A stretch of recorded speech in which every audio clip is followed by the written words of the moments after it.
Okay, let's talk about Cecilla Dapaah because the Federal Bureau of Investigation, FBI, has actually joined the Office of the Special Prosecutor in a synchronized effort aimed at delving deeper into the matters of the former sanitation minister. The joint investigation now will touch on assets and financial transactions of the Madame Cecilla Dapaah, which is tied to, activities within the United States itself. This was revealed in a statement by the special prosecutor, indicating that his outfit and the Federal Bureau of Investigation, that's FBI, have initiated concurrent inquiries into the activities of the former sanitation minister. Excerpts of that has been posted on X, as we are displaying on the screens now, pointing out that the office of the special prosecutor and the FBI have initiated concurrent inquiries into the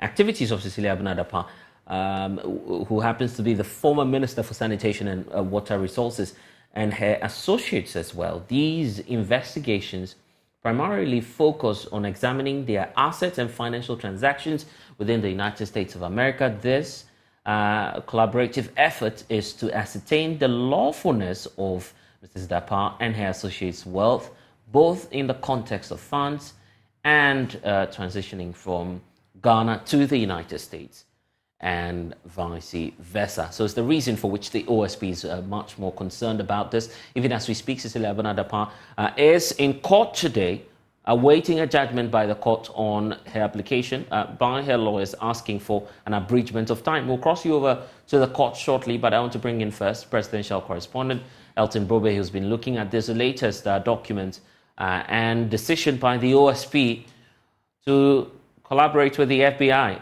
Elton, what's the grounding for the OSP's decision now to work with the FBI? Well, Blessed, I think beyond what you just read, the OSP is not providing any other information regarding this beyond what they've just put out in the media.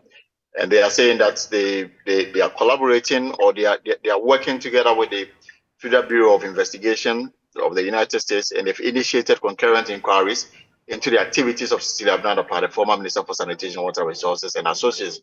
These investigations, according to the OSP, will focus on examining her assets and financial transactions within the United States of America. This collaboration effort is to ascertain the lawfulness of Ms. Dapaah and her associate wealth, both in the context of their funds transitioning from Ghana to the United States of America. Remember that if you look at the first response that Madam Cecilla Dapaah provided, and also the husband, Mr. Daniel Osekfo, provided to the OSP in relating to the matter in question, the husband of Madam Cecilla Dapaah referenced her niece in the United States of America, who, according to the husband, has developed the habit of consistently sending him money to undertake to supervise some project that this niece is undertaking in Ghana. And there's a mention of some $200,000 and some amount of money in dollars. Now, they always went on to say that they've checked some of these things and the matter is inconclusive.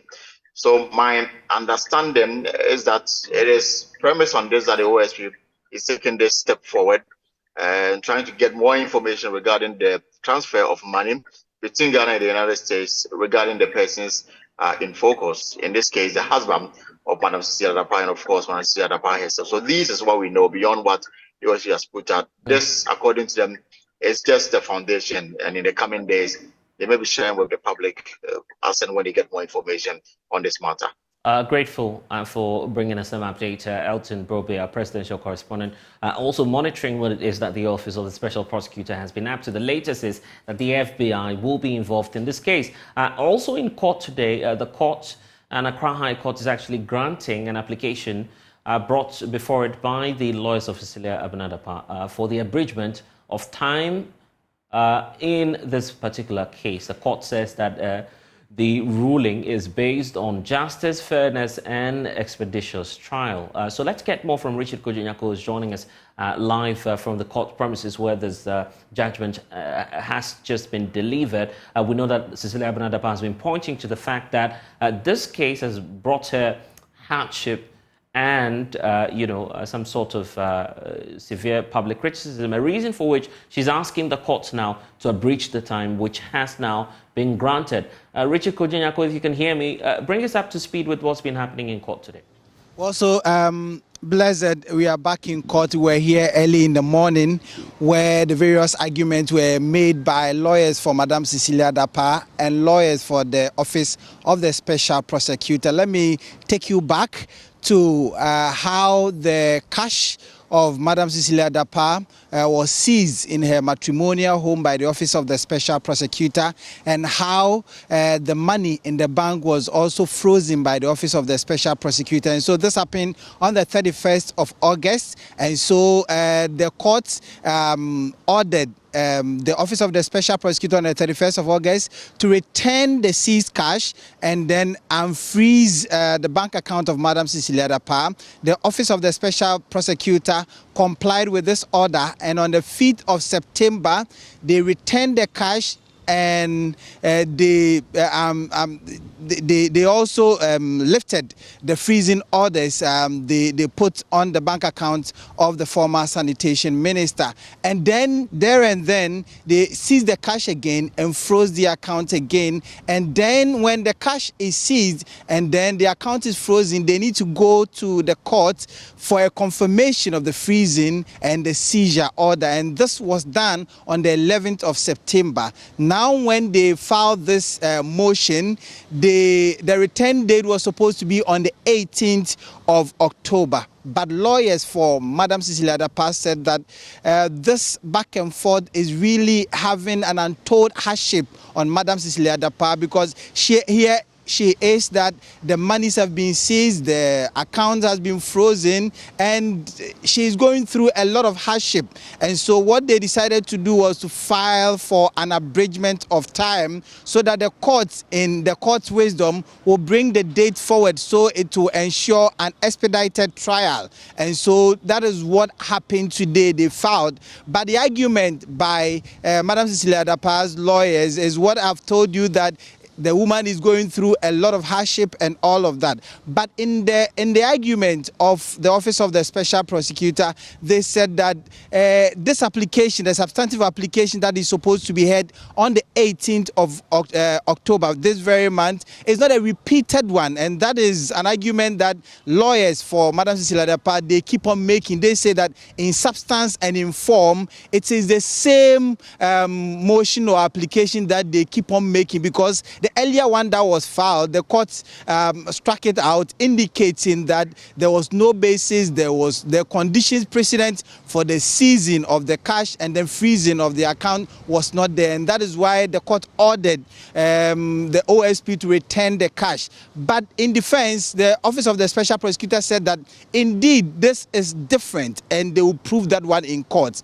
So the judge rose and then came back at 3 p.m. and a short while ago, the judge gave his ruling, Justice Edward Chum, and he indicated that having considered the various arguments made by Madam Cecilla Dapaah's lawyers and lawyers for the Office of the Special Prosecutor, they are inclined to grant the application for the abridgment of time filed by Madam Cecilla Dapaah's lawyer with some slight modifications. So instead of hearing the matter today, time is fast spent, and so they have adjourned it to tomorrow, that is Thursday, and so they will come back to court. So the application for the abridgment of time has been granted. And you know what? Tomorrow, there are 2 other cases that are current before the court on Madam Cecilla Dapaah. So this will add to 8. So there are various strands of this case that is currently before the court as well. But interestingly, today, Madam Cecilla Dapaah herself was in court. She was clad in all black.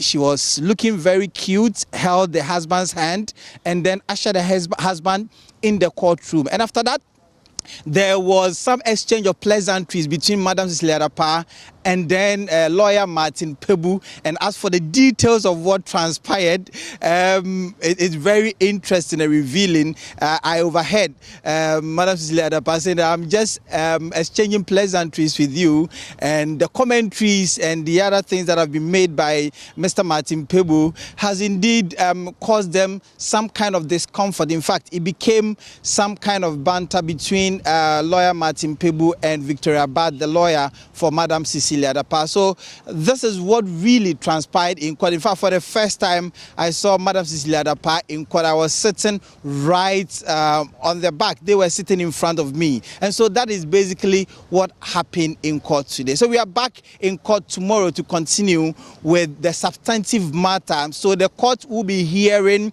the motion for the confirmation of the seizure of the cash from Madam Cecilla Dapaah's matrimonial home, and then the freezing order by the OSP. And so we'll be back in court on Thursday. From the court complex, my name is Richard Kojenyako. Blessed. Richard, you're not going anytime soon. I just wanted a bit more of an update on that exchange you were talking about and what ensued between Cecilla Dapaah and lawyer Martin Pebu, as you point out. Some exchange there. Do we know the reason for which the minister approached the lawyer? Because she was on air. He was actually on air. I mean, lawyer Martin Pebu yesterday, pointing out a number of issues with this case. Okay, we'll get back to some updates for you on that. Looks like we've lost Richard Kojenyako there. But of course, we'll keep our eyes on this. The latest being that the FBI is now working with the Office of the Special Prosecutor to further probe this matter. We'll bring you updates subsequently.